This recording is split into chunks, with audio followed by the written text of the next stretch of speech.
People would take all the keywords, all the words, it'd be a giant list of them, put them on the footer of the website in white on a white background so that they would be invisible, but they would rank for those. And that worked for a while until, guess what? The search engines updated and realized that was an issue, and their bots started to actually not just not rank pages that had that, but deprecate them and penalize them. Welcome back to Marketing from X to Z. We're your hosts. I'm Liz Bachman with Wildflower Social Media. And I'm Mike Albuquerque with Bear Double. And today, what are we talking about? Today we're talking about SEO and what small business owners actually need to know, which I'm very excited about because basically it's an interview of you. Okay, all right, let's talk about SEO, right? The ever-changing field in marketing, ever-evolving, I should say. Yeah. I mean, that's kind of how marketing works, though. Yeah, exactly. That's the whole premise here. Yeah. Well, let's dive into some SEO. Liz bullies Mike. No, okay, so I guess we should start with just like some foundational information. Why is this so intimidating for small business owners? Okay, so I think there's a couple of reasons here, but partially there's a lot of coded language when it comes to SEO, right? People use terms that are not exactly clear or common. Even the name of the strategy itself, SEO. What is SEO? Right? A lot of people don't know, and we're going to dive into some specifics and some misconceptions, but that's a big thing. There's also no clear guidelines for SEO because the idea of SEO is essentially that you're creating content that search engines find valuable, and so they rank you up. And guess what? If they give you a guidelines of like how do we value the content that we're looking at, then everyone will try to hack it. So we take our best guess at it based on research and all that, but that can lead to it being confusing, right? That makes sense. So just really quickly, because you did mention that some people don't even know what it stands for, what does SEO stand for? Search engine optimization. Awesome. Now you will also hear, especially more recently, because you'll hear terms like GEO or AI SEO, or even just SEO standing for search everywhere optimization. Okay. And essentially that's when people are talking about doing SEO on other platforms or something that relates to AI or even social media and all that. But when you're translating the concepts of traditional SEO, which is things that happen on web pages, Right. and you're moving it onto different platforms, you'll hear some of those other names thrown around. Okay. All right. That makes sense.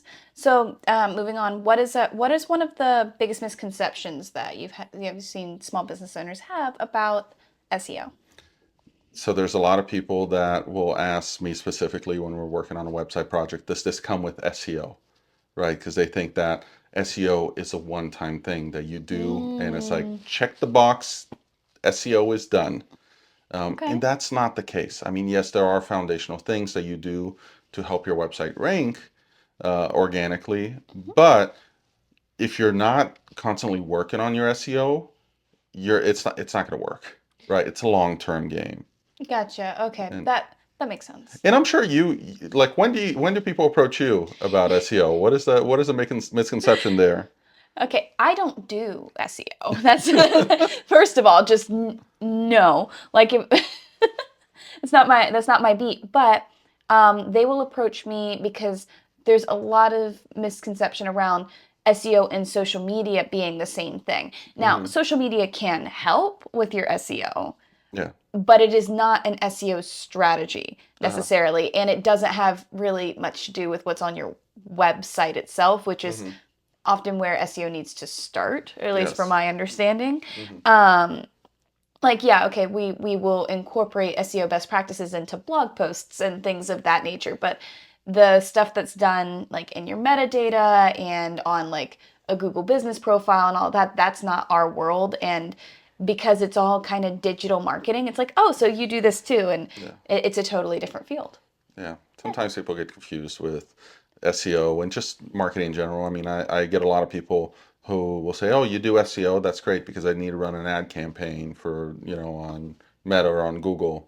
And See, I'm like, and that is my world. yeah. Yeah.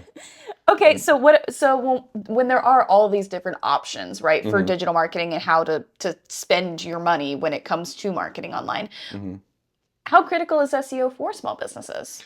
So if it depends on what part of the strategy it's going to fit in, Okay. right? I think that for businesses that are looking to be in the game for a long time, they're looking to build reputation. Hmm. Uh, that's important for them to gain momentum, and SEO is critical because that's the idea behind it, right? It's a long-term gain. Right. You are not going to see big gains the day you start doing it, um, as opposed to something like ads, right? I Hmm. use the example of ads more as a faucet where you turn it on, right, and you start seeing the water starts flowing, right? Yes, it's going to increase as you get like, the platform's trained and used to it and optimization, but largely it's like you're seeing a flow that is at a different level than you would with SEO. But if you turn it off, Yeah, it stops flowing. Whereas SEO, yeah. even though it is something continually that you have to do, you Hmm. will still continue to get the benefits of things you did a Yeah. while back. And I personally know about this because I still Hmm. get inquiries from pages I set up a long time. I have Yeah. been very bad with my SEO. But I still do see some benefit from the work that I put in. I Hmm. would get a lot more benefit if I had consistently Hmm. been doing that. But it is one of the, it's kind of like, in a way, not to make this confusing, but it's kind of like organic social in that, like, Yes. it doesn't, you're not going to see a big, like, boom, or at least for the most part. There's the people that we see that would make it think it's common because we Hmm. see the ones that's most common with Yeah. by the nature of how it works. But investing in that is more of a long term, we're going to be around for a while sort of deal. Exactly, and that's Yeah. in the idea behind SEO is that it is that slow build. Now I say slow because traditionally people have talked about SEO as taking 9 months to a year to start working, Okay. which sounds like a really long period of time, and that has been decreasing. Oh, Candidly, I've been able to anecdotally see that timeline getting shorter to where okay. within 6 months you can have realistic results. I mean, even before then, That's depending amazing. on what you're doing and how targeted you're going. But Okay. it's this idea that it's a slow climb up, but once you get up, even if you stop doing it, the way down is slower That makes sense. That makes because sense. long-term mentality. Right. So, okay, when it comes to getting started with SEOs, what's the first thing you recommend that small business owners do? Okay, so clarity, right? With everything that has to do with strategy, you got to know exactly who are you talking to, Okay. who's your business helping, how are you going to help them, and then just be clear about what it is that you do. Okay. Sometimes we communicate in coded language and things that are like industry specific, or we're using like certain acronyms Mm-hmm. that are very specific to what we do. And if you're ever talking to someone who's not in the industry, customer or client, they may not know. Just like we use the term today, SEO, right? A lot of people may not know what that is Mm-hmm. unless you explain it. And it's the same way with the search engines. They may not necessarily be able to read some of your language that is a little more particular in the way that you do, because that's not how customers are searching for things. See, that's kind of interesting because I have, when we put out organic social, a lot of the Hmm. times what I'll hear, what people will come to me with is, oh, I am only attracting people in my industry. I'm Hmm. only attracting people like me. How do I get Yeah, people who are not like me? And I think that that's because you're talking in a way that only people like you understand. exactly. So I think that that applies like from an SEO mentality as well as if Hmm. you're not speaking in the language of your customer, if you're trying to like you're talking to your industry, and that's not that's they came to you to solve the problem, not for you to make buddies with your competitor. Exactly. Yeah, and you don't know that unless you put yourself in their place and Yeah. you're thinking through, and it might be through, an interview or just talking to someone or Hmm. doing your research. What is the language they're using to try to get something done? And that would be one of the, that's the main thing, right? Just having clarity, explaining things in a way that people are looking for. Hmm. That's going to be the first thing that you should do, your first step when it comes to SEO. Okay, so a lot of the times when business owners are looking at making a decision, like when we're looking at making a decision about how to invest, we're wanting to know if and how it works on the front end. Hmm. So for you, do you have a client that you can share that has increased their visibility or their sales through SEO? Yeah, so I've seen this happen a few different times where Hmm. just through some basic improvements, Like there's so many hanging fruits that when it comes to SEO that you can do. Fixing things like having more clear page titles, Mm. right? It's a key ranking factor is what is the title of your page? What's the H1 on that page?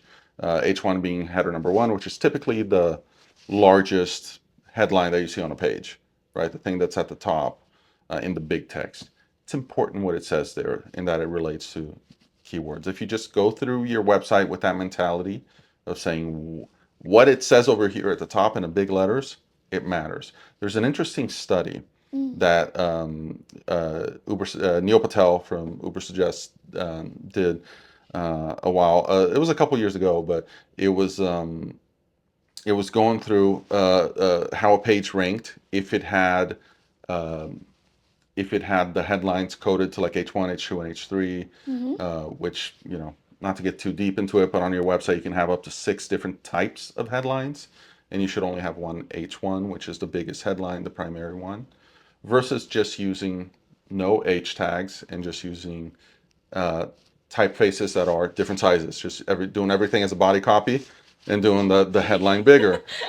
I used to And, do that like 3 or 4 years ago. That's what I was doing on my website before you built me a blog page template where that stopped me from doing that. But and the interesting thing is the different in the results were negligible. Actually, having the typography be larger Mhm. is something that Google considers, at least in his experiment. Oh, interesting. Now, I am not saying go in and don't use your tags. If you're building your website, don't pick the H1 and H2 from the dropdown.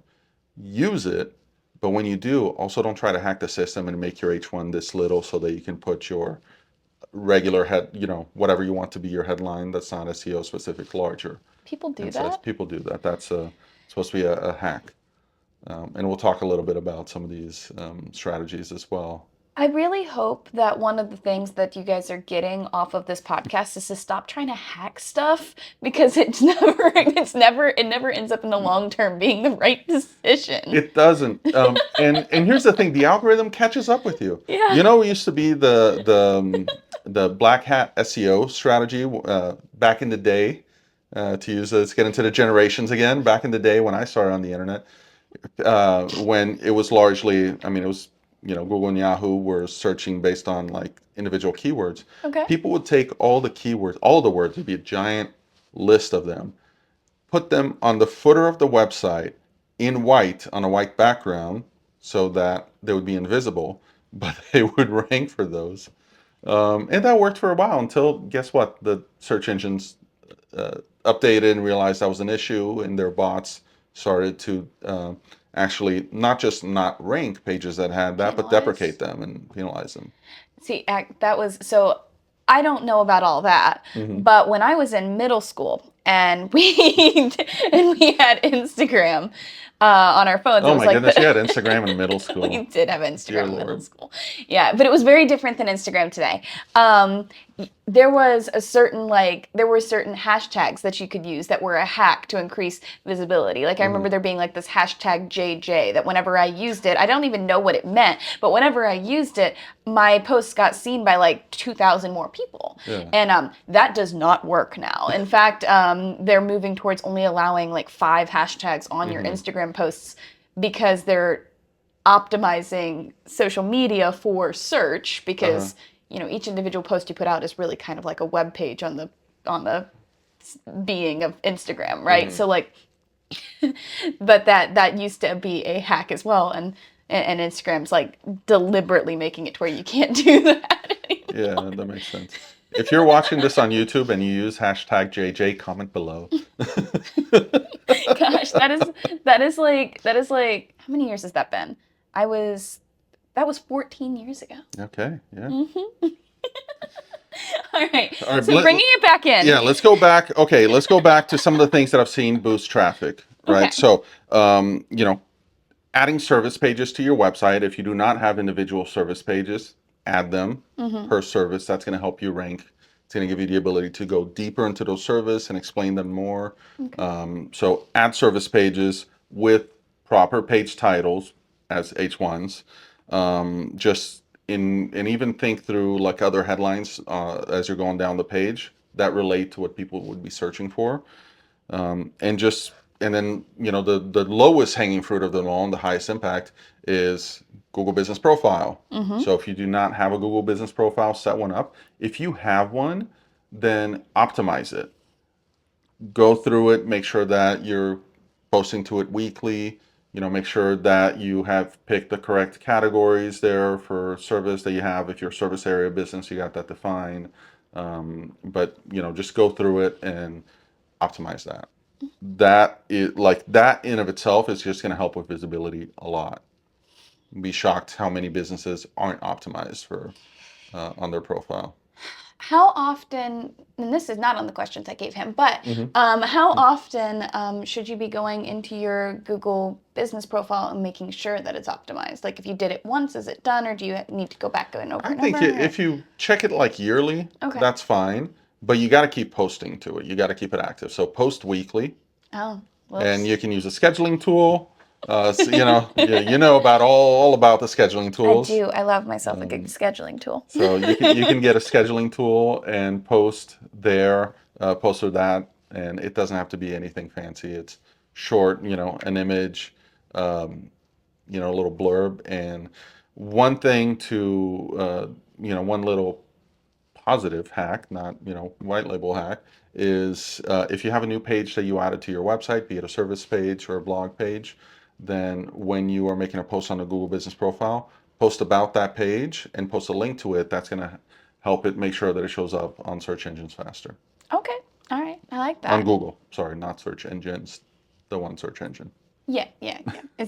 Is there like are there other like for other search engines, are there like pages that you should be optimizing, or is it just like Google takes up such a large share of it at this point that it doesn't really matter? Yeah, I mean, there's some businesses that can find benefit for ranking on Bing and other things, DuckDuckGo.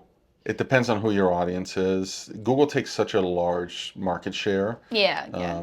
that it dwarfs everything else. I mean, even with there's benefits with AI for you to be have listing in multiple places, Mm-hmm. but there's not. I don't think there's one listing that is nowhere nearly as powerful as the Google Business Profile. Gotcha. Okay, I was just curious. Yeah. All right, so when we think about, I think you kind of just walked us through this a little bit, but when you think Hmm. about the foundational elements of SEO, like what every business should focus on, Uh-huh.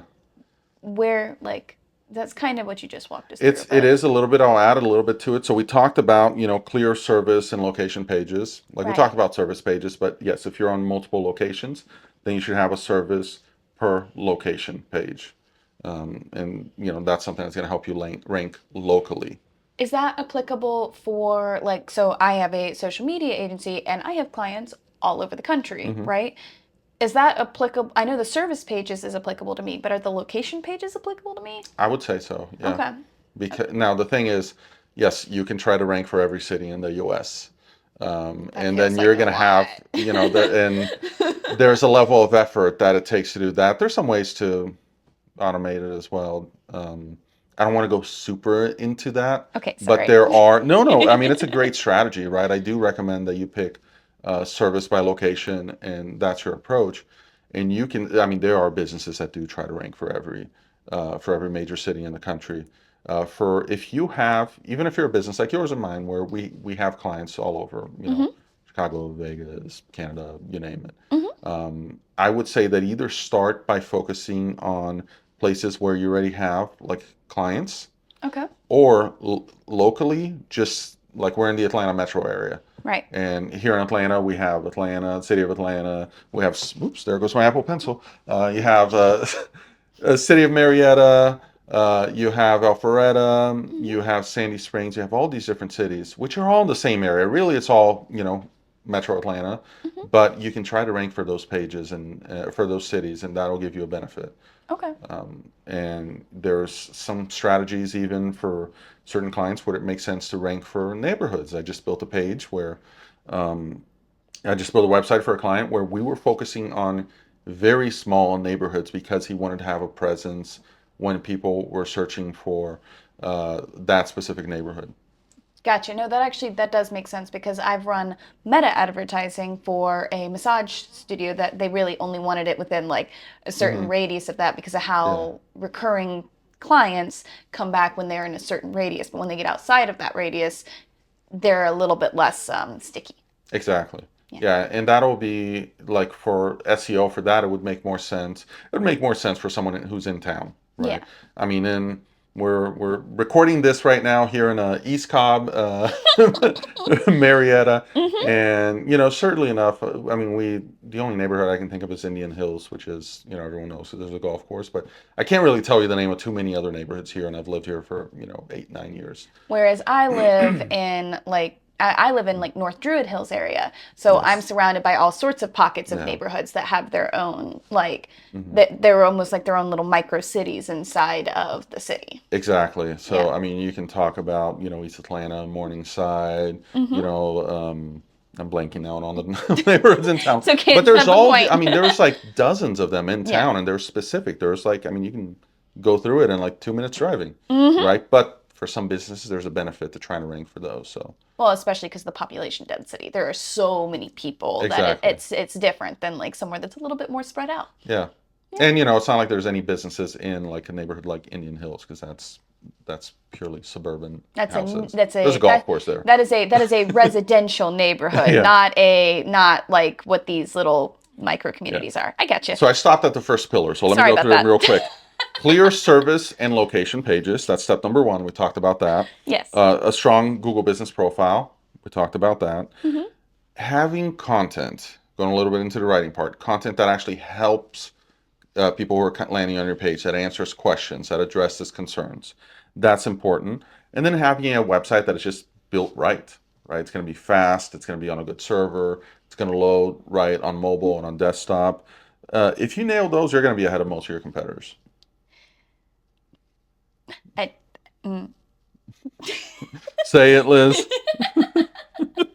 Well, no, because it's not particularly relevant to what we're talking about right now. But when you said loads fast, my brain just thought of so my dog just went through dog training, Uh-huh. right? Because he's a menace. And one of the websites they gave us for technical support, their load speed is so slow that they have a widget across the top that just says sit, wait, on the top because it takes like 12 to 25 seconds Yeah. for the page to load on mobile, which is not okay. Um, This is not helpful for SEO, so don't do that if you're but trying to that's rank. immediately the thought that went to my Yeah. brain was like this because I thought it was funny, but they need Mike to fix their website. Uh, And that's one of the pieces for, making sure that you can rank on Google. Having a website that loads fast and that loads correctly on different devices. I just thought that was funny. That's a good one. All right. So when it comes to tools and resources, right, to Hmm. help businesses manage their SEO, where would you go with that? All right, so if you're doing it yourself, start with the free stuff, right? Mhm. You should use Google Tools if you're trying to rank on Google. Right. Use Google Analytics, install that on your website. Um, Create an account on Google Search Console so that you can get your pages indexed. Hmm. Again, those are both free. Google Business Profile, we all talked about that already. The Insights tab of that can give you some good ideas of what's happening, what kind of traffic you're getting, Hmm. ups and downs. Those are the three main ones. And then, if you want to add something, add a keyword tool, add something like Uber Suggests, which Yeah. I recommend that has a free tier. Hmm. If you're getting serious about SEO, then pay for it. Uber Suggests has a lifetime deal that's It's pretty, super small and yeah, yeah. no, it's good. I personally, so I get a little intimidated by the mapping and the back end of Google's analytics. I like how social media gives us analytics because it's much, in my mind, it's much cleaner and like easier to read. But I absolutely love the Google Search Console beta insights because Hmm. it tells you specific, like it gives you like a list of like five Yeah. things. And so if you're feeling overwhelmed by all of this, like you need more than that eventually. But Uh-huh. like if you're feeling really overwhelmed, I find that that's very helpful to at least see Yeah. like what is being clicked on before it's going to your website so you kind of know where you are. Exactly. And sometimes you might just need someone to sit with you and just interpret things and tell you, look at this. Like you've done that with me. Hey, when you're looking at your social media insights, this is what you want to look at. Yeah, pay attention here. Right, exactly. That's all it takes sometimes. And then now I know that's what I look at. Yeah, exactly. I don't need to look at everything else. Not No, yet. not yet. Not unless like it goes in stages. All of this goes in stages as to how Exactly. you iterate. Yeah. Okay, so what about competing with larger brands? Because they've got a huge share on the Yeah. internet. What about that? Yeah. So if you're here because you think I'm going to give you the magic bullet to where you can outrank all these national brands that are spending a lot of time and effort and I have want and to be money, more visible than Coca-Cola. yeah, Go.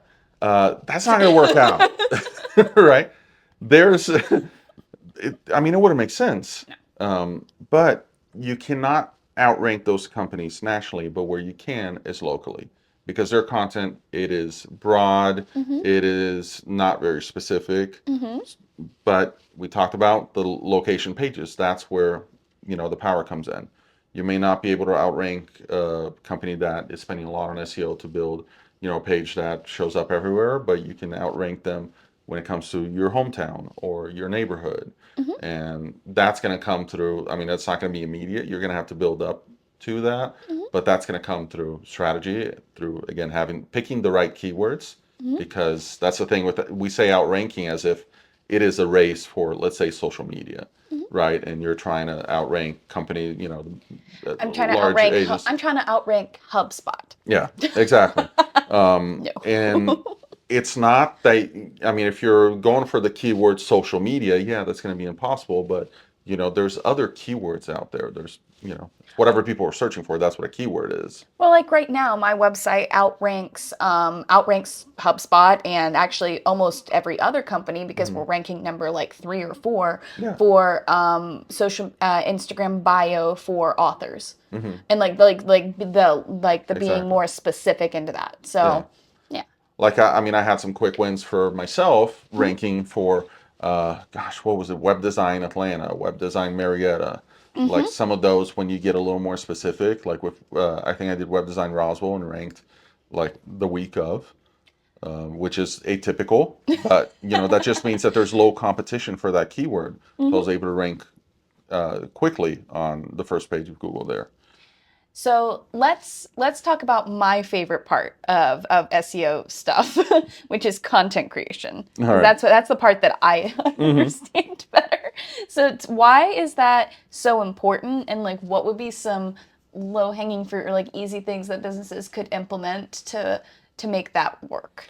Okay, so your content is what shows Google that you know your stuff, Right. right? Put yourself in the mindset of Google. What are they trying to accomplish? Well, they want people to find what they're searching for so that they leave Google happy and saying, I came to Google, I did my search, I got what I wanted for.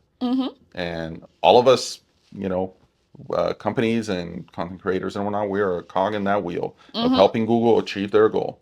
So Google wants to line up the expectation that the person performing the search is having with the result that's being delivered. Right. So think of your content in terms of questions that people ask. And every question, you should at the very least turn it into an FAQ.